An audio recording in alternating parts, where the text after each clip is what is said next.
Hey, what's going on, everyone? My name is Gregory McCullough, and thank you for clicking on my video and giving me the opportunity to add value to your life. This is my very first episode. On this channel, it is my goal to help you become the best version of yourself. Being a burn survivor, I want to share with you how I developed an unbreakable mindset through focus and purpose to help me become the man I am today. So please, if you allow me, I'll take a few minutes of your time, and that'll be it. I believe the same keys I use to help develop this unbreakable mindset can help you push yourself to greatness. All you have to do is believe in self. So please like, comment, subscribe, and eat some chicken. All right, so a little bit about me. Born and raised in Bushwick, Brooklyn, to a single mom, and we lived with our grandparents.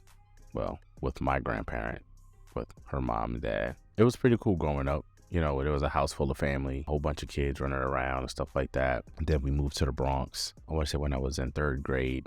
I don't know how old I was. It was probably maybe 8, 9 years old. So we moved to the Bronx some time ago. I want to say about 1996. And we lived out there for about 5 years.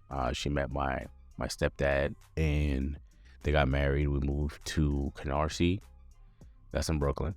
And it was a good time. You know, they were I want to say, hardworking parents, you know, doing their best for their children, making sure that they had everything that they needed. You know, I wasn't a bad kid or anything like that. You know, I did what I was supposed to do besides, you know, a whole school thing. But that's a whole other story. That's another story for another day. So right now I'm going to give you a little background into how I was burned. So after I graduated high school, I decided that, you know, I wanted to do a few things. I wanted to join the Marines, I wanted to be a cop. So in between that, I got a job working for a towing company. And this towing company took me on, they trained me, and it was cool. You know, I enjoyed driving, things like that, and to be able to drive big vehicles and pick up cars and stuff like that. It was really cool. So then I left that place, went to another towing company because, you know, they paid me more. And I worked nights because I was going to school during the day. And it was cool for a little bit, but I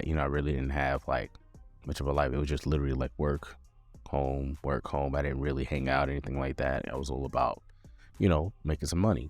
So then I got tired of that and I went back to the first place and they put me in a new truck and everything like that. So I worked there for a little bit. And then on July 18, 2007, I got a call to go pick up a vehicle, and I believe it was somewhere in Brooklyn. I can't remember where it was. And I had to take this vehicle with a passenger to the Bronx. So, you know, the thing about the city, you know, and you're driving a truck, you have to take certain routes. So I ended up taking a certain route. I think I went through Manhattan to go over the bridge, you know, to avoid the tolls, the extra charge for the customer, whatever the case was. So I asked her, I don't want to say her name because I don't have permission to, you know, say her name or anything like that. So I asked her, you know, how you getting back? She's just like, oh, I'm gonna get on a train. And you said, where you going? So she said, Brooklyn. I was like, all right, cool. I'm going back to Brooklyn. I can drop you off around where my base is, and you could just kind of figure out instead of having to get on a train. You know, I usually did that for my customers. You know, they really appreciate it. They also tip really well. So I said, you know what? Let me cut through the city and just go from uptown all the way downtown. So I think I'm on Lexington Avenue, and I go straight down Lexington Avenue. And it's a nice, beautiful summer day. You know, we're just talking and stuff like that. You know, I'm on the phone with my friend at the time, and we're trying to figure out, you know, what we're doing. And so we'll come to a light, and the light was red. I remember being this small little school bus. So, you know, on the small yellow school buses, the kids, the small kids are usually on those. So I remember for some reason, traffic went forward, the school bus cleared the intersection, and I think I was maybe distracted or whatever the case was, but I was like, oh, the light turned green. So I started to accelerate, and then boom. And I had no idea what happened. I just felt the truck go up, come back down. And I'm looking at my passenger what the heck is going on?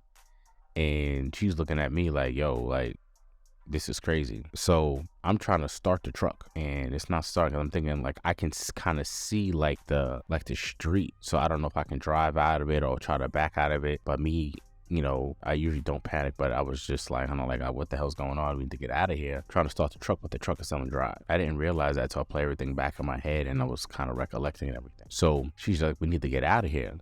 I'm like, you right?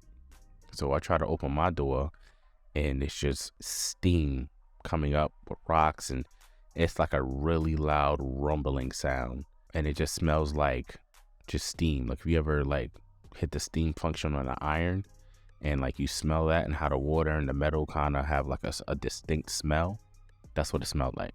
So as we're sitting there trying to figure out how to get out of this truck, there's steam coming through the vents, and I'm like, this is bonkers. I don't know.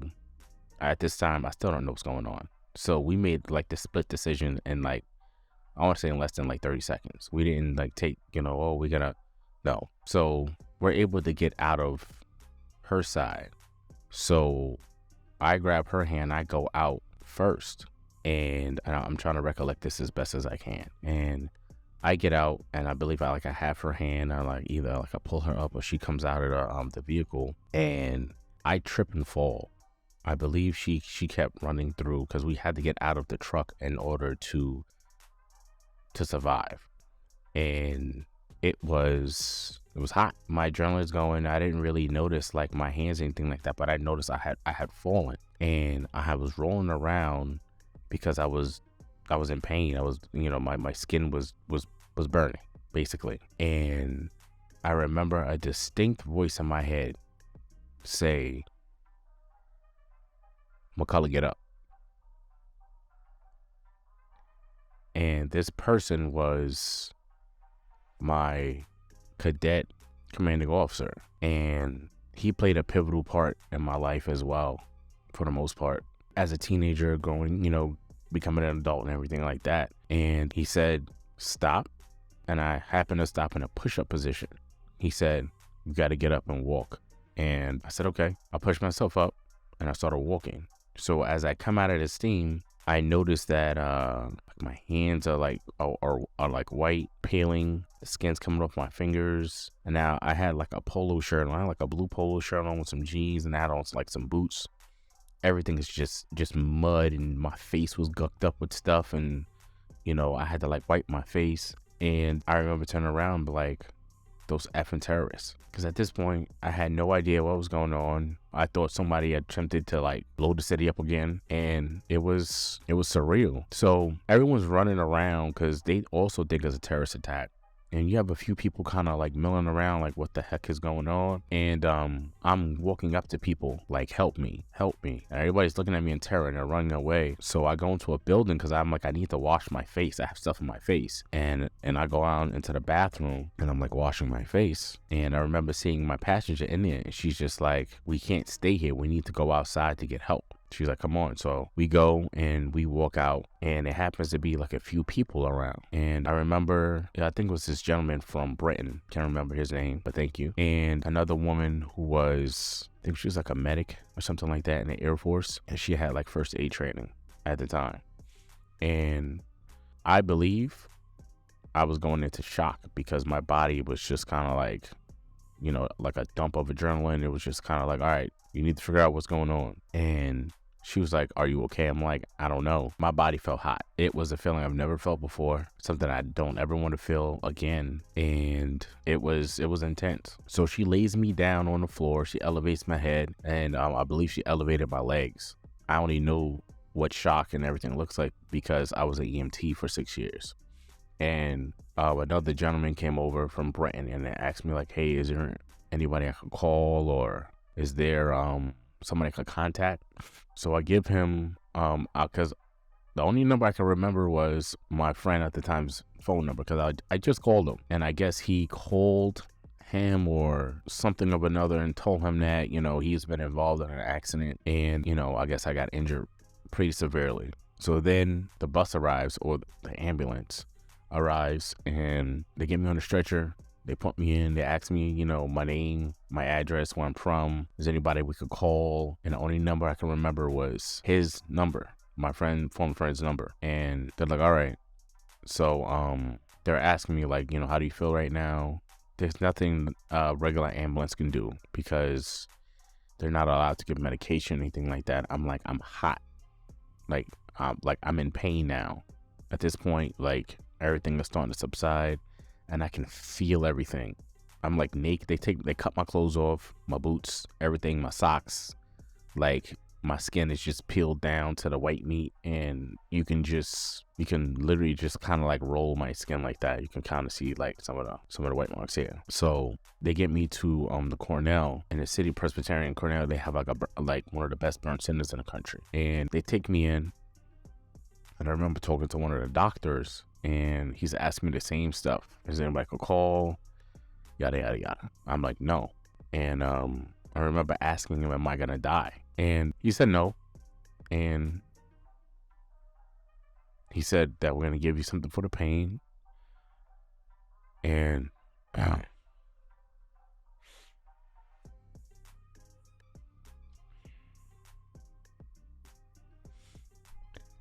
I went to sleep. I woke up 6 weeks later. I had no idea what happened to my body. What happened? A whole bunch of stuff happened while I was sleeping, and it was surreal. So waking up to something like that it's crazy. So when I wake up, it's sometime in August, and nurse comes in, and she's just like, oh, do you know where you are? I'm like, I'm looking around, like I'm in a hospital. In my head, I'm like, why are you asking me stupid questions? Like, I'm in a hospital. But these are basic questions that they have to ask just to make sure that you're alert and, orientated, you know where you are and stuff like that. She's like, you know today's date? I'm thinking it's like, I was like, I don't know. I think it was like July something when I went, when knocked out. And I was like, oh, like July 28th or July 20th. And she was just like, no, it's August. It was like the end of August. And I just started crying because for me, it was the loss of time. I had no idea what happened. I had no idea where all that time went. I couldn't remember, and it bothered me so much. So now at this point, I'm alert and orientated. The doctors are coming in, they're talking to me, and they're like, do you remember what happened? And I give them the whole description of everything, and they're like, okay. So that all makes sense of why you are the way you are. So they're like, so while you were in an induced coma for 6 weeks, you've had over 35 surgeries. So from what my parents told me, I weighed, I want to say almost 200 and something pounds. I was more than what I weighed when I went in there, because I was working out pretty consistently. I had a nice size on myself. I was like 210. I was solid. I was going to the gym every day. And then I think they said I was like 250. And then they started slowly taking me off like all the fluids and stuff like that. My body had swelled because of the different burns and stuff that I had received. So they had to I have like a, call these like Wolverine claws. They had to make cuts here to kind of relieve like the swelling and everything like that on this hand. But for some reason, the right side of my body got the brunt of whatever it was. So they say that, you've been in induced coma for 6 weeks, and you had all these surgeries done, and it's gonna be a long road to just getting back to some kind of normalcy. That's a word. I think that's a word. Yeah. So I'm like, okay. So they call my parents at the time. I'm 21 at this time. So they call my parents, and they leave work. They come down, and they're talking to me. They're crying because I haven't been up for 6 weeks, and and they're just like, a lot has gone on since this whole accident. So they call my parents to come down. They let them know that I'm awake. I'm 21, so I'm an adult, but I'm 21. I don't really have any other family that can kind of take care of me. So they come down. They get off of work, and mind you, they've been there every day since this happened after work, and they're telling me that a lot has happened since this whole steam pipe explosion. And if you guys want to go look this up, it's the New York City Midtown steam pipe explosion, July 18th, 2007, and you can find clips, videos, and stuff like that on it. And they said that a lot of legal stuff went on. Surgeries, a lot of behind the scenes stuff, drama with some girls I was dating at the time. So I'm trying to take all of this in, and they're like, are you all right? Like, yeah, I'm processing all the information. So I'm like, cool. I'm like, can I eat? And they're like, you can't have any solid food yet, because they had to, I don't know if you guys can see that, they had to put like a tube or something like that. So I think I had a feeding tube at the time, and so I couldn't chew or eat food, and the feeding tube went up my nose, and they were giving me this disgusting shake. I hated this stuff. It was disgusting. So as the weeks went on, I progressively got better. They took the feeding tube out. I had to do a test and learn with like different consistencies of food, from liquids to jello, then solid food. I had some blood clotting going on. Come to find out, I shouldn't have been eating eggs. It was crazy. So learning how to walk, that was probably one of the hardest things I ever had to do.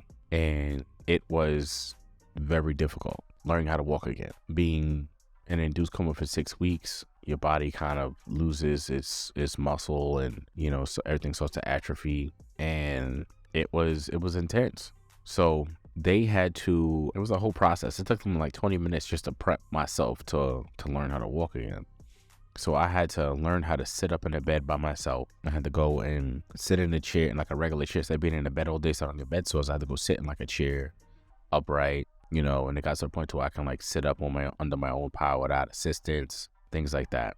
So they're like, oh, I'm gonna try to take some steps today. I'm like, oh, that's happening right now. So they swing my legs over and off to the right side of the bed. They're like, oh, we're just gonna dangle your legs for a little bit, and just to see how you feel, because mind you, my legs haven't been dangled off the bed like that in a while. So they dangle my legs off the bed, and it feels like when like you sitting on the toilet for too long, your legs start to tingle when you stand up, and you're like, oh, it felt like an intensified version of that, like 100 times, just from my hips all the way down to my toes.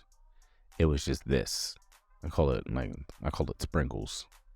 And I did that for like 5 minutes. And I was exhausted after that, because there was a new sensation to my body, and I didn't know what the hell was going on with my legs, my feet, my toes. And I'm just like, I just want to go back to sleep. Mind you, I wasn't getting much sleep either. I was probably getting 3 hours of sleep a day. So swing my feet back over onto the bed, and now we're just hanging out there talking, whatever the case is. So they're like, all right, that's it for the rest of the day. We're gonna continue tomorrow. I'm like, all right, cool. So the next day, they wrap my legs again, hang it off the bed. They're like, all right, so we're gonna stand up today. I'm like, all right, cool. Let's stand up. Because in my mind, after I felt how my legs felt, I had it in my head that you need to learn to walk again. It's gonna be hard. And some days you're not going to want to do it, but you have to. You have to push yourself. And this is me talking to myself. If you don't learn how to walk, then you're not going to be able to leave here. And I did not want to be in that hospital longer than I had to be. It was a great environment. The nurses were great, but I was sick of it. I was like, I've been here too long. I just want to go home.